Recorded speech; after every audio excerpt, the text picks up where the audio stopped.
Olá, alunos, sejam todos bem-vindos a mais uma aula de informática para o concurso da Polícia Federal 2018. E nessa aula nós vamos continuar resolvendo questões de acordo com o conteúdo do edital. Lembrando a todos que quem desejar adquirir o nosso curso com o conteúdo de informática para o concurso da Polícia Federal pode acessar o site veonconcurso.com.br.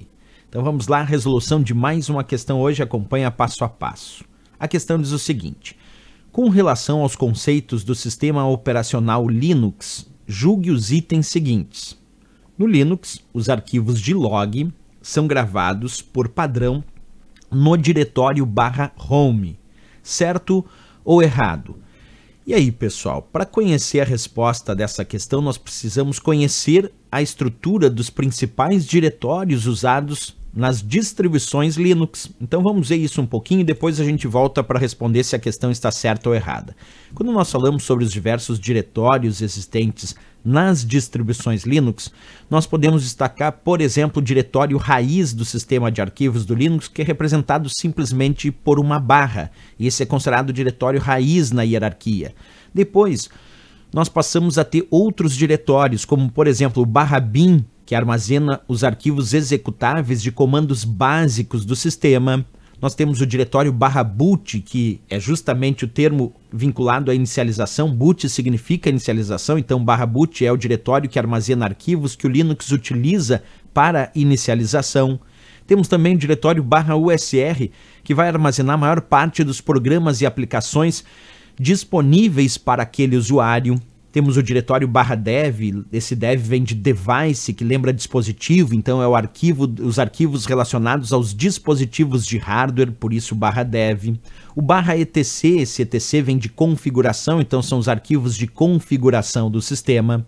O /home, citado aí na questão, é o diretório dos arquivos de uso pessoal do usuário, por isso o /home é a sua casa, o seu lar. Então, um diretório que armazena os arquivos de uso pessoal daquele determinado usuário. Temos também o diretório /lib, que lembra a biblioteca, vem de library, que são as bibliotecas das funções do sistema, que são compartilhadas pelos diversos programas. Isto é, os diversos programas podem compartilhar funções, e essas funções podem ser armazenadas em uma biblioteca que nós vamos chamar aqui de diretório /lib, justamente as bibliotecas de funções do sistema que são compartilhadas pelos diversos programas em uso. O /mnt, esse mnt vem de mount, que é montagem, é o diretório que vai funcionar como ponto de montagem de dispositivos de armazenamento, como por exemplo as unidades de CD. Também temos o /opt, que vem de opcional, são os aplicativos adicionais, isto é, opcionais, que não são oficiais daquela distribuição Linux que estamos utilizando. Temos também o diretório /proc, é um diretório virtual de informações do sistema. Por isso nós chamamos de proc, /proc, justamente porque ele não é exatamente um diretório real. É um diretório virtual que é gerado, obviamente, pelo sistema para guardar algumas de suas informações. Já o diretório /root, esse root que lembra raiz, aqui vai lembrar muito a vinculação com o superusuário, que é o administrador do sistema. Então /root é o diretório home do superusuário, porque nós temos lá o diretório /home, que são os arquivos de uso pessoal do usuário comum, e o /root é o diretório home do superusuário, quer dizer, são os arquivos de uso pessoal do superusuário, que é o administrador do sistema. E temos aí, além do /bin que estudamos antes, que são os arquivos executáveis de comandos básicos, temos o /sbin, que é o bin do superusuário. São os comandos do sistema para acesso do superusuário, para administração e controle do sistema. Por isso, sbin é o bin do superusuário. Temos também o tmp, que vai lembrar temporário, diretórios para armazenamento de arquivos temporários gerados pelos programas.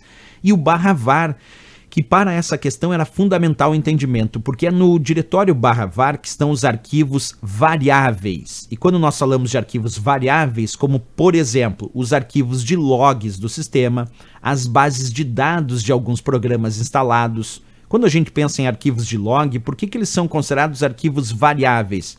Porque esses arquivos de log, eles podem ir aumentando à medida que o usuário vai utilizando o sistema, vão se gerando novos logs, e esses logs vão aumentando aquele arquivo de log, por isso é um arquivo variável. Vamos entender um pouquinho o que é um arquivo de log dentro do Linux. Ele vai descrever informações geradas pelo sistema e por alguns programas e softwares que estão em execução. Essas informações, elas podem ser descritas durante o próprio funcionamento, mas também nos momentos em que ocorrem algum tipo de falha no sistema. Então, arquivos de log têm essa ideia, ficar armazenando continuamente esses logs. Por isso é chamado de arquivo de log. Professor, o que tem um arquivo de log? Bem, informações que são geradas das mais variadas pelo sistema e também pelos programas em execução. É sempre importante saber que essas informações armazenadas em um arquivo de log, elas podem serem escritas e descritas durante o próprio funcionamento do sistema, mas também naqueles momentos em que ocorrem falhas, dos quais logs são registrados, para que se entenda exatamente que falhas ocorreram em determinado ponto do sistema, em determinada época específica, certo? Esses são os arquivos de log. Então, o diretório que vai armazenar arquivos de log é /var. Se a gente pegar a questão, observa o que ela dizia. No Linux, os arquivos de log são gravados por padrão no diretório /home. Errado, por padrão são armazenados no diretório /var. Essa é a resposta, /var, não /home. Home, lembra, são os arquivos de uso pessoal do usuário, como já discutimos aqui. Portanto, errado aqui a marcação para essa questão. Mas questão interessante porque abre aí o debate sobre o estudo dos principais diretórios do Linux e suas funções específicas que nós temos que entrar na prova sabendo. Certo, pessoal? Era isso. Se gostou do nosso vídeo, eu sempre peço, marca um gostei, isso é bem importante aqui para o canal. E lembrando a todos que quem desejar adquirir o nosso curso com conteúdo de informática para o concurso da Polícia Federal 2018, acessa o site veonconcurso.com.br. Ok, pessoal? Era isso, até a próxima aula, grande abraço e bons estudos!